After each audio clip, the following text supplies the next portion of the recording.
La rentrée politique de Marine Le Pen sur RMC BFM TV. Marine Le Pen, bonjour. Regardons ce qui se passe en Syrie. Est-ce que vous croyez les services secrets français dans les preuves avancées ? C'est pas moi qui le doivent convaincre. Ce sont les inspecteurs de l'ONU. Moi, ce qui m'étonne, si vous voulez, c'est que la décision d'intervention a été prise. Et j'ai un peu le sentiment que on essaye de construire des preuves. La décision d'intervention a été prise, selon vous ? Oui. Monsieur Hollande l'avait dit. Clairement, il a dit qu'il allait punir Bachar el-Assad. Bon, il ferait mieux d'ailleurs. Enfin, c'est d'ailleurs étonnant cette volonté de punir avec une telle rapidité. On aimerait que la justice française réagisse comme ça et que Madame Taubira exprime aussi cette volonté de punir les criminels en France. Mais bon, ça c'est autre chose.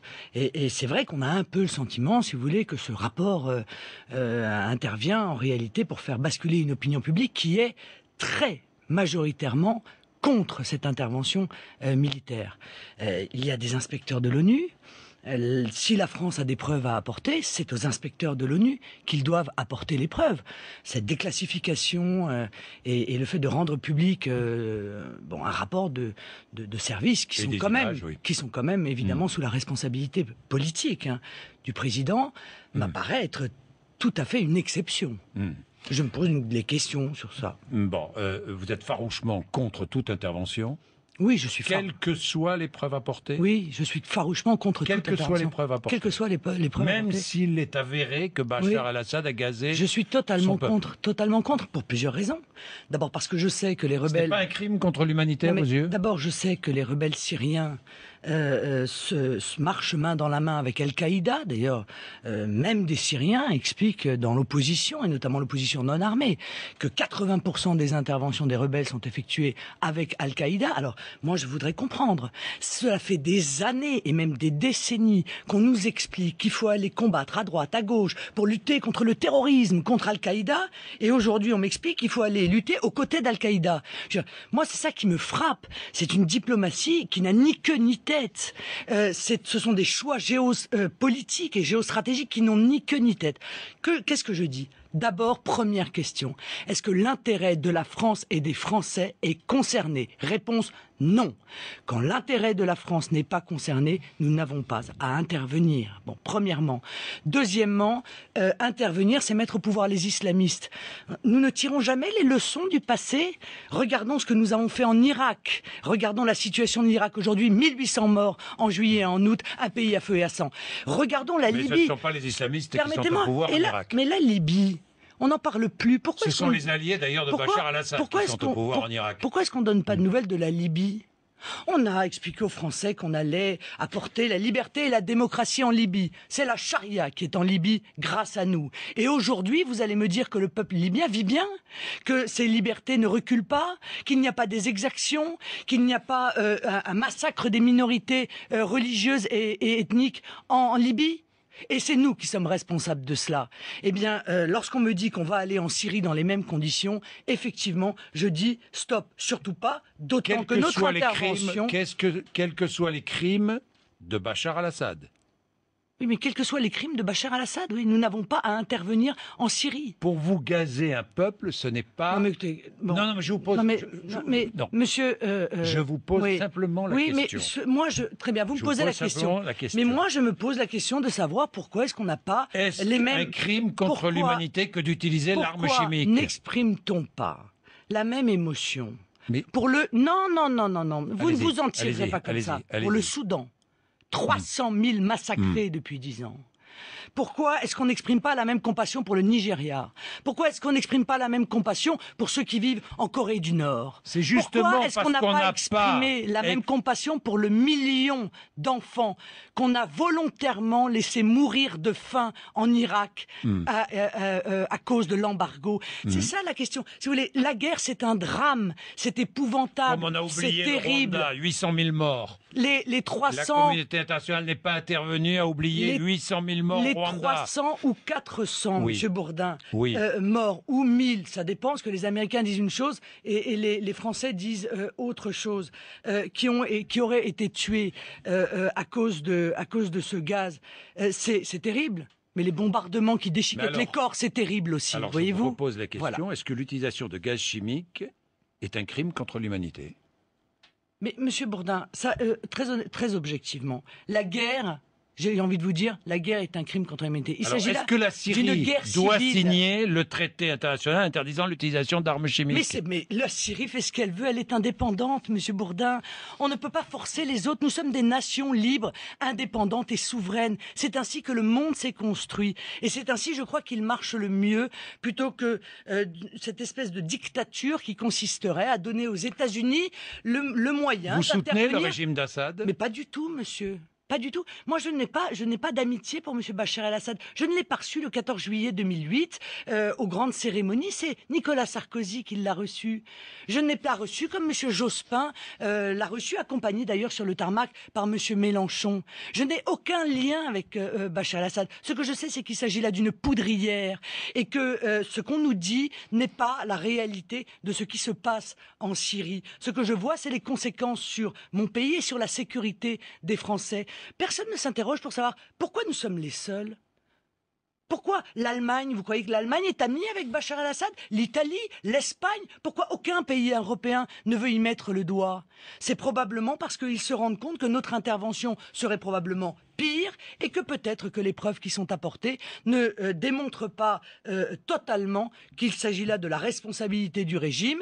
Vous savez très bien que Mme Carla Del Ponte a accusé les rebelles d'avoir utilisé des armes chimiques il y a quelques semaines. Cette femme qui était portée au pinacle, depuis d'ailleurs, est considérée et traitée comme une moins que rien. Pourquoi? Parce que ça ne correspond pas à la version qu'on veut nous faire admettre. Alors, prudence.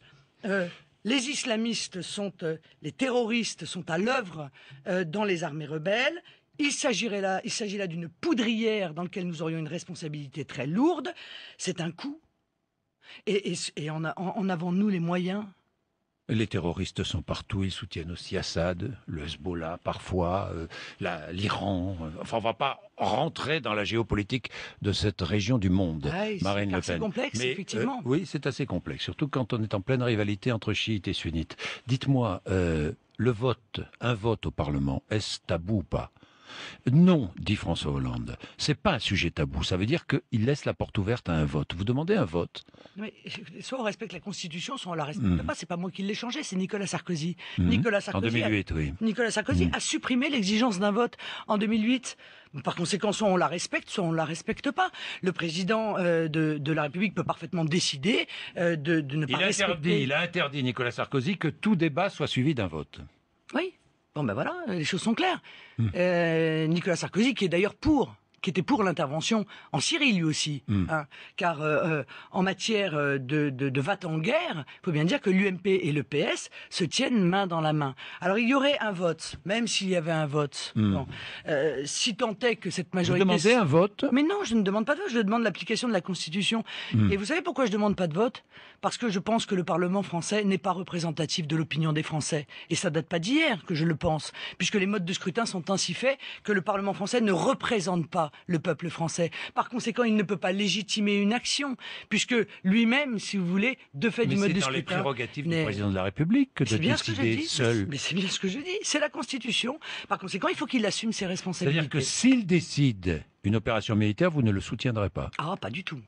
Je ne le soutiendrai pas du tout. Et je vous signale que 80% des Français sont opposés à cette guerre. Il est donc inouï, si vous voulez, et c'est là où on voit d'ailleurs la conséquence que peut avoir le fait que le Parlement ne soit pas représentatif. Est-ce l'opinion publique commande? Le peuple commande, oui. Mais ce serait bon de le rappeler d'ailleurs. Il serait bon de s'en souvenir, n'est-ce pas? Le seul souverain en France, c'est le peuple, le seul.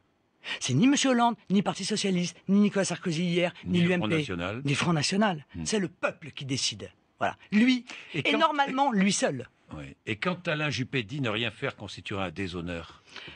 Oui, mais ce sont des grandes phrases comme ça. On criminalise ceux qui sont contre la guerre pour pousser tout le monde à être pour la guerre. Mais moi, ce que je considère comme étant un crime, c'est ce qu'on a fait en Libye.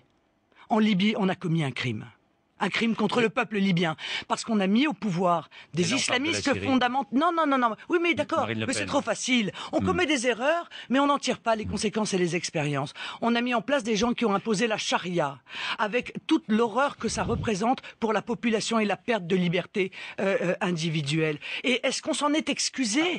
Est-ce qu'on s'est dit, on a commis une terrible erreur? Non. On avance, on continue. On passe à un autre pays. À quoi ça sert d'avoir une force de de dissuasion si tout le monde sait que nous ne l'utiliserons pas. Mais Une force militaire, si tout le monde sait que nous ne l'utiliserons c'est pas. pour se protéger nous-mêmes. Uniquement pour se protéger. Oui, le président de la En République... intervenant en Syrie, nous ne nous protégeons pas. Monsieur, le président de la République Oui. est là pour Oui. protéger les intérêts de la France et des Oui. Français. Il serait bon de s'en souvenir, car on a le sentiment on est là pour défendre des intérêts qui sont autres, peut-être ceux de l'Arabie Saoudite ou du Qatar d'ailleurs, qui sûrement ont eu une influence dans le positionnement de François Hollande, compte tenu des liens de plus en plus étroits qui existent entre le PS aujourd'hui et l'UMP hier et ces dictatures monarchiques. Car parlons de l'Arabie Saoudite. Si tant est qu'il faille diffuser ou imposer la démocratie, on pourrait commencer par l'Arabie Saoudite, où les femmes sont lapidées. Est-ce que vous croyez, Marine Le Pen, qu'en 40-45, les Américains ont attendu l'opinion publique avant d'intervenir en Europe? Non mais écoutez, ça n'a strictement rien à voir. Si vous voulez faire du Harlem Désir, vous pouvez. Je crains que vous y perdiez votre crédit. Mais non, Monsieur Bourdin. Non, mais je sais que quand on a... trouvez d'ailleurs ce Harlem Désir? Je sais quand on n'a plus rien à dire, si vous voulez... Non, mais je vous pose la question. On retourne à la Seconde Guerre mondiale. C'est d'ailleurs, ça s'appelle le point Godwin. Hein, ça a été... Marine Le Pen, dans l'histoire, parfois... pourquoi vous allez on n'a pas le temps de suivre l'opinion publique. Les décideurs sont là pour décider, non? Mais pourquoi allez-vous aussi loin? Vous voulez parler d'histoire? Vous voulez parler d'expérience? Je vous pose la question, retournons simplement. quelques mois derrière, en Libye. Voilà. Et en Libye, on a exactement le même processus. La Seconde Guerre mondiale n'avait strictement rien à voir avec ça. La Syrie, nous sommes confrontés à une guerre civile.